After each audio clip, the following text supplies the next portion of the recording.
1968 میں بنے اسلام آباد کے ماسٹر پلان میں کسی قسم کی تبدیلی کے لیے کیپٹل ڈیولپمنٹ اتھارٹی کی اجازت ضروری ہے۔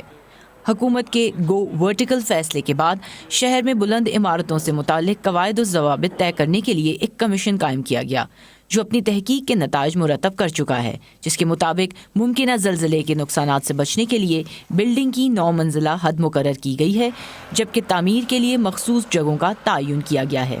سی ڈی اے بلند و بالا عمارتوں کی اجازت دینے کے حق میں ہے۔ اب جاپان میں اتنے زلزلے آتے ہیں، وہاں پہ ہائی رائز بلڈنگ نہیں ہے۔ اب یہاں پہ بھی ظاہر ہے ہم نے کوڈ چینج کیا ہے، جو 2005 میں زلزلہ آیا تھا اس کے حساب سے بلڈنگز ڈیزائن ہوتی ہیں، تو اب اس کے بائی لاز فریم ہو گئے، تو اب اس کے تحت جو ہائی ویز کے ساتھ بڑی روڈز ہیں ان کے ساتھ جو بلڈنگز آ رہی ہیں وہ ہائی رائز بلڈنگز ہوں گی جو کمرشل ایریا ہے۔ اس کے علاوہ ہم نے یہ کیا ہے کہ اپارٹمنٹ بلڈنگز کو بھی ہم انکریج کر رہے ہیں کہ اس کے اندر ہم نے پہلے 40 کنال کی ریکوائرمنٹ ہوتی تھی، اب 20 کنال پہ بھی کوئی پروجیکٹ لے کے آ سکتے ہیں اور اس کے اندر وہ اپارٹمنٹس بنا سکتے ہیں، 9 سٹوری تک بھی جا سکتے ہیں۔ عارف جیوا ان چند بلڈرز میں سے ہیں جن کی بنائی رہائشی عمارتیں شہر میں دور سے دکھائی دیتی ہیں۔ وہ کہتے ہیں کہ بڑھتی آبادی کے پیش نظر اونچی عمارتوں کی تعمیر ناگزیر ہو چکی ہے اور اب اجازت صرف 9 منزلوں تک محدود نہیں ہونی چاہیے۔ جو مڈل کلاس آدمی ہے وہ گھر یا پلاٹ نہیں خرید سکتا اسلام آباد میں، کاسٹ اتنی ہو گئی۔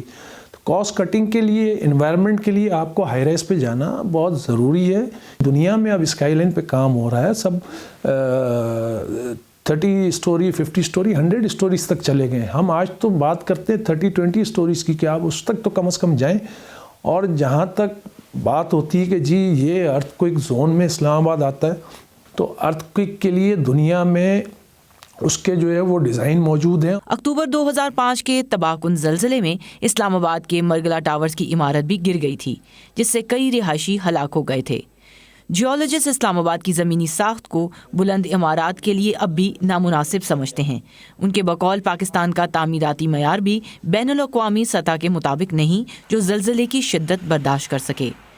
جیولوجسٹ کے مطابق اسلام آباد کی ہیزرڈ زوننگ سے پتہ چلتا ہے کہ کسی ممکنہ زلزلے کی صورت میں نقصان دور تک ہو سکتا ہے۔ اسلام آباد کو 7-8 میگنیچیوڈ کا ارتھ جو ہے ہٹ کر سکتا ہے، جو کہ ایک جو ہے لارج میگنیچیوڈ ہوگا، جس کی وجہ سے ڈسٹرکشن یہاں ہو سکتی ہے۔ تو یہاں ملٹی سٹوری بلڈنگ جو ہے وہ فیوریبل نہیں ہے اسلام آباد میں۔